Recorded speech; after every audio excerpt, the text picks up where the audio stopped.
you would really like a full frame camera, but you can't afford it and you're considering the Canon R7 with a speed booster. Is that a good option? I'm gonna tell you my opinion after the intro.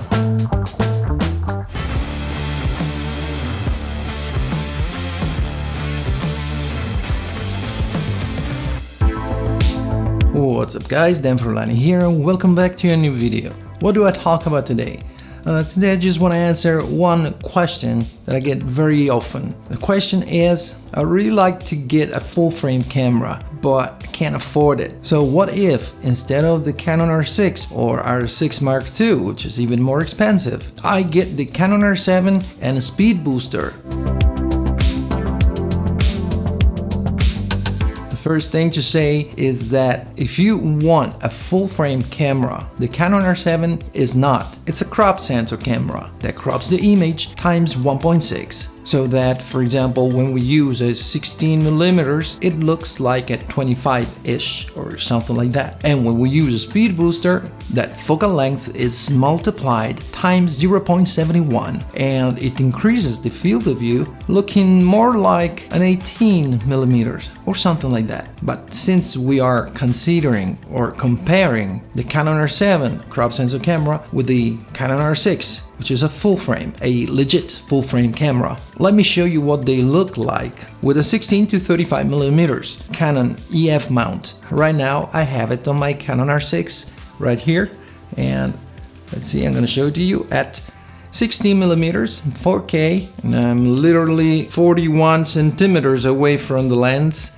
and 54 centimeters away from the camera. I don't know in inches because I have a centimeter here, you know, that comes with living in Europe. So I'm really close to the camera. I can touch it here, but I'm not going to. I don't want to make it dirty. And if I put the Canon R7 here without the speed booster, with the same lens, with a regular adapter, it looks like this.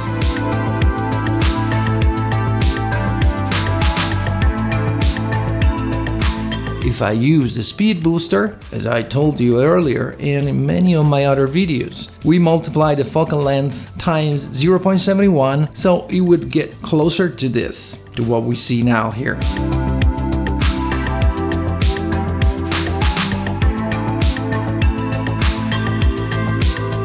Alright, so what do you think about it? Leave a comment down below, hit the like button and subscribe if you ain't already. And check the links in the description to see all my gear stuff and things, my gear. And check the link to Epidemic Sound if you want 1 month of awesome music and great sound effects. 1 month for free. Alright, I showed you this because I believe that the best way to be able to make a decision is always to see the results somehow. In this case, I only showed you the Canon R7 and the Canon R6 and what they look like the Canon R6 by default with the regular adapter. It looks like this at 16mm. And the Canon R7, to make it look like this, we need a speed booster. The quality is not bad at all. It's pretty good for video. So if the field of view is all you care about, of course with some quality, because we're not talking about bad quality here. The Canon R7 with a speed booster provides us with some good quality. What do you think? Let me know in the comments. But still, number one, it doesn't become completely a full frame, just a little bit less, a tiny little bit, but it's close enough. Okay, I give you that. And second, using it with a speed booster, it means that there'll be an extra piece of glass in front of the sensor, you know, between the lens and the sensor. And of course, that doesn't add quality. There'll be more about this with math and numbers, and I could tell you many other reasons why the Canon R7 will look like a full frame with a speed booster, but it actually won't be a full frame, by no means. But I don't want to go deep into numbers and stuff and things. I just wanted to give you a quick overall impression and my opinion as an answer to the question, if I get the Canon R7 with a speed booster instead of a legit full frame like the Canon R6, is it gonna be a good choice? So my answer is, it depends. If you get the Canon R7, don't buy it just because you can't afford a Canon R6, but rather embrace the crop sensor. The fact that the Canon R7 has a crop sensor doesn't mean that what you can produce would be inferior to what you could do with a full frame. I remind you that most cinema cameras, like for Hollywood, they're crop sensors. And the fact that the Canon R7 is much cheaper than the Canon R6 doesn't mean anything. It's just something different. Like you've seen its quality in 4K, like 4K fine. In a previous video I showed you its quality in low light conditions.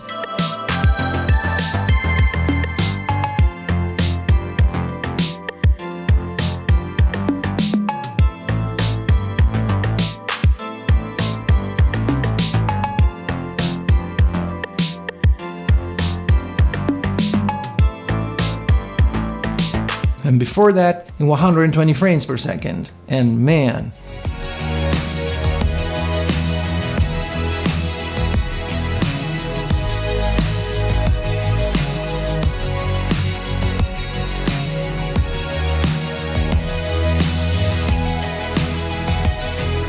in 120 frames per second for slow motion, I believe the Canon R7 is even better than the Canon R6. On the Canon R6 we have, for what concerns video, C-Log and C-Log 3. On the Canon R7 we only have C-Log 3, but it's not a big deal. I think I've been using C-Log 3 since the day I bought the Canon R6 and never went back to C-Log 1, the original, unless I had to make a video or something specific about it, or a comparison. So again, if you think that the Canon R7 with the speed booster can be a replacement for the Canon R6, no,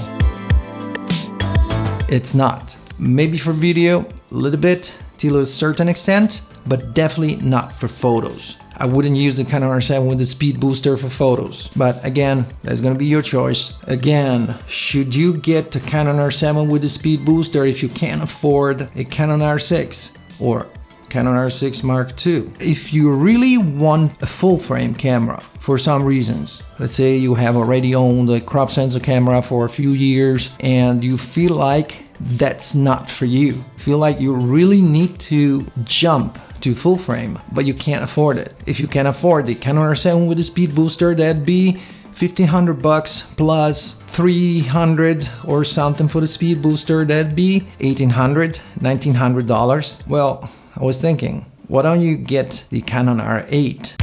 From what I've seen on YouTube, it seems like a pretty solid camera, and its price, it's around $1,800. So instead of getting a Canon R7 with the speed booster in the hope that it will look exactly like a full frame, and it won't, just get the Canon R8.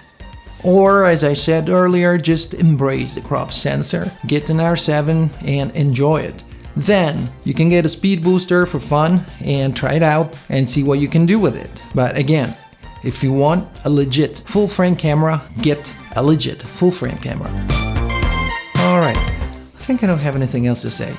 And I really hope you enjoyed this video, and if you did, smash the like button and subscribe if you aren't already, and I'll see you guys in the next video. Oh yeah!